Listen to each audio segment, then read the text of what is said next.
With U.S. troops gone from Kabul and the Taliban in control, President Biden now faces a new set of challenges. Can he get Americans out? And how does he confront the growing terror threat? Joining us now from Texas, the top Republican on the House Foreign Affairs Committee, Michael McCaul. Congressman, welcome back to Fox News Sunday. Thanks, Chris. Thanks for having me. On Friday, Secretary of State Blinken, under questioning from reporters, refused to say how many Americans, how many Afghan allies have gotten out of that country since the U.S. pulled all our forces out on Monday. As the top Republican on the House Foreign Affairs Committee, do you know the answer to that? You know, I've been given the answer in the classified space, but it's in the hundreds. We have hundreds of American citizens left behind enemy lines in Afghanistan as I speak.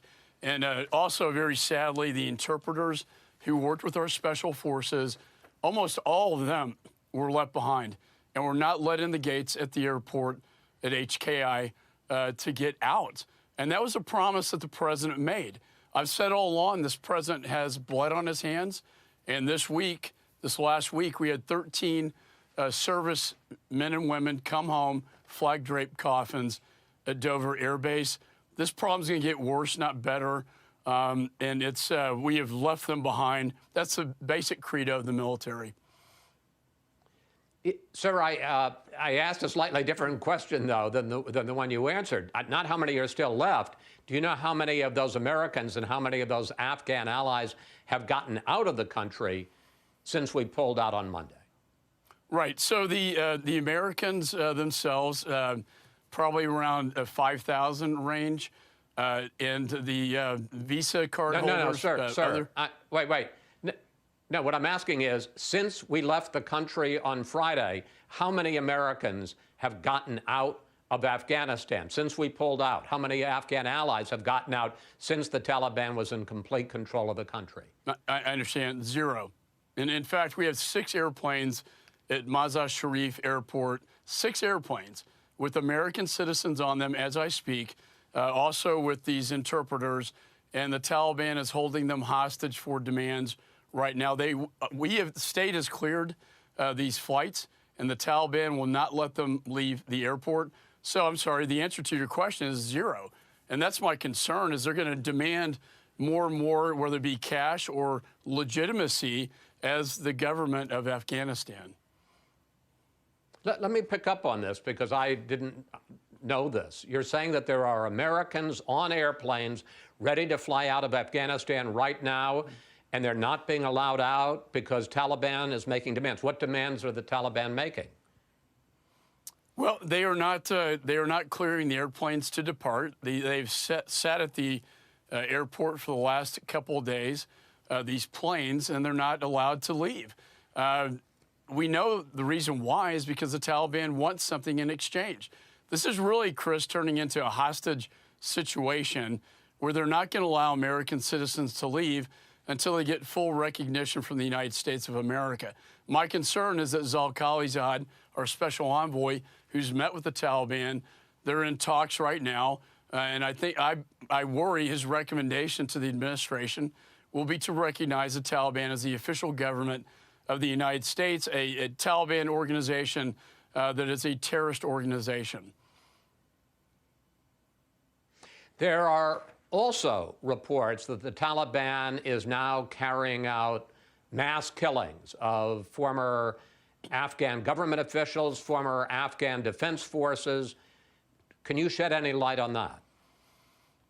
Yes, executions are taking place. We're getting videos coming in, stories of interpreters being blocked by the Taliban. Remember, they had a perimeter around the airport itself. The interpreters couldn't get through that perimeter. Most Americans did. Some got blocked by our own U.S. government at the airport. State Department wholly failed in this evacuation, and we had to rely on groups like Operation Task Forces like Pineapple and Dunkirk, who I implore the State Department to work with to help get these Americans and interpreters left behind out. But the retaliation's been severe, Chris. Stories of interpreters being taken home to their families and watching, their wives and families being beheaded, executed before they execute the interpreter. This is not a new and improved Taliban. This is the same old Taliban they're reverting back to with the same brutal practices. And, there's reports also. I was on the phone last weekend with top officials at DOD and state trying to get 250 orphan girls, Afghan orphan girls, from the university, from the music, they're musicians, out of the country, had visas, and our own U.S. government would not open the gate to let them in. Now they've returned, and now they're under in Taliban's enslavement. And we know that they marry off young women as young as 12, many times 14 years old. It's a very sick culture, and they treat women like property. I worry about the women left behind as well. Let me pick up on this, because administration officials continue to say that they believe that they can work with the Taliban, both to get Americans and our Afghan allies out and also to join together in fighting groups like ISIS-K. Here is White House Press Secretary Jen Psaki this week. We have an enormous amount of leverage, including access to the global marketplace, which is not a small piece of leverage to the Taliban, who are now overseeing large swaths of Afghanistan. Given that they are now in charge of Afghanistan, should we try to find some way to work with the Taliban? Can we find some way to work with the Taliban? Well, I think in many respects, because this administration ignored the warnings of the intelligence community assessments, overrode the top generals, we find ourselves in this very precarious, dangerous situation where the Taliban is now dictating terms to us, where they are dictating the terms of our exit strategy, dictating whether Americans can leave or not, or the interpreters. And Mr. Putin himself, stared down our president at the summit and said, you cannot build ISR intelligence capabilities in the region. The problem is, Chris, we've gone dark. When Bagram went down, when we turned it over to the Afghan partners now in Taliban hands with all the cash and weaponry, when our embassy went down, we went dark. We have no eyes and ears in country, and we can't see Russia, China, and Iran. This is a major national security threat. I warned the administration for months to get the Americans out, but also establish this ISR capability, which we have none now.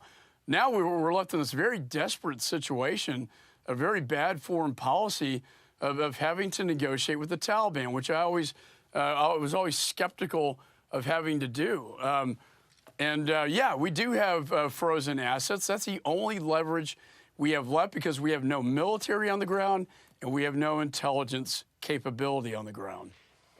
Let me pick up on that, because the president continues to talk about our, quote, over-the-horizon ability to combat terrorists, which basically means we can do it from outside of Afghanistan. And he points to the 2 hits in the last week or so on ISIS-K terrorists. How do you assess the terror threat from Afghanistan now that the Taliban is completely in control? And how do you assess our ability to deal with that terror threat from over the horizon?